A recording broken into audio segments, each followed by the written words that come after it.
This is the wild heart of the largest island in Howe Sound. It has the highest recreation values anywhere, from Squamish to Gibsons to Horseshoe Bay, anywhere. And they have proposed 2 woodlots right in the middle of it.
This was where hundreds and hundreds of students would come, grade 4, 5, 6, 7, 8, 9, 10.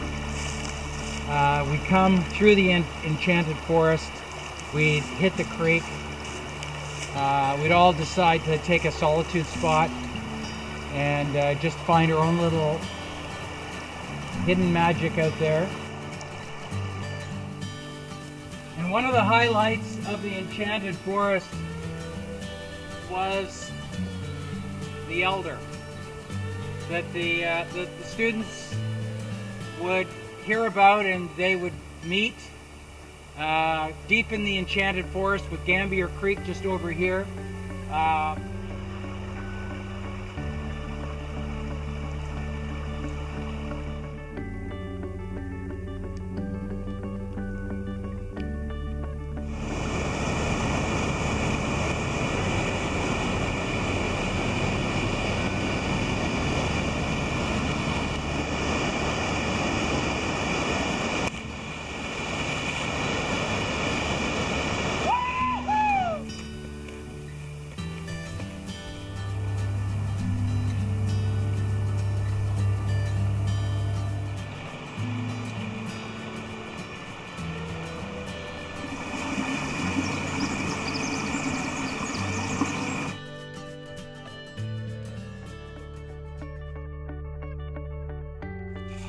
Oh, so sweet, very sweet.